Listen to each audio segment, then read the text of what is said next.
रहमान रहीम। अगर किसी की नमाज वितर कज़ा हो गई है, यानी वो आदमी नमाज वितर अपने वक्त पर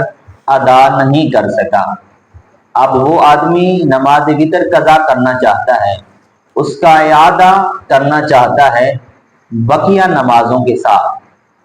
तो फुक़हाए किराम फरमाते हैं कि अगर वो आदमी यानी नमाज ज़ोहर के साथ नमाज वितर की कज़ा करना चाहता है, इआदा करना चाहता है, तो जब नमाज वितर अदा करें, वितर नमाज की तीसरी रकात में किरात के बाद रफ़ा यदैन ना करे, बल्कि अल्लाह अकबर ही कहकर वो आदमी वितर की तीसरी रकात में दुआए कनूत शुरू कर दे,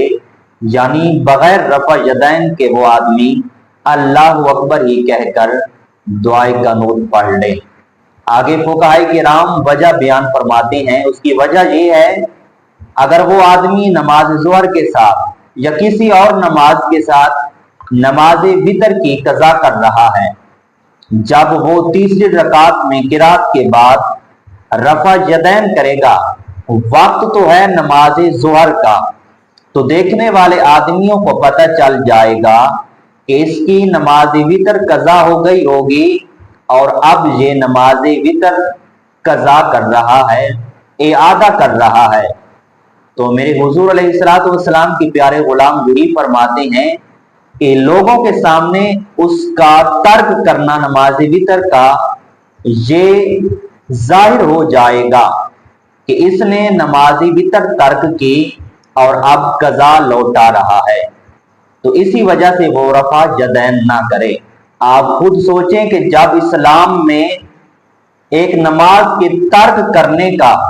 आप लोगों के सामने जाहिर नहीं कर सकते, तो आप कितने बड़े कबीरा यानी बहुत बड़े गुनाह करके, कबीरा गुनाह करके आप फिर भी लोगों के सामने खुश हो रहे होते हैं, उनको बता रहे होते हैं कि आज मैंने फुला गुनाह किया है, आज मैंने फुला गुनाह किया है। आप खुद ही अंदाजा लगाएं कि आप एक नमाज के तर्क करने का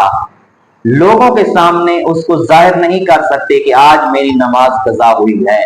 आप गुनाह करके फिर गुनाह करते हैं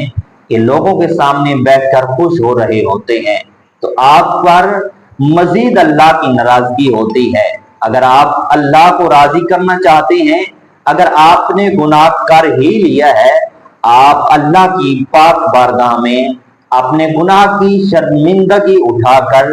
आंखों से आंसू बहाकर, उस बारगाह में सर झुकाकर मुआफी मांगे, अल्लाह आपके गुनाह को मुआफ फरमा देगा।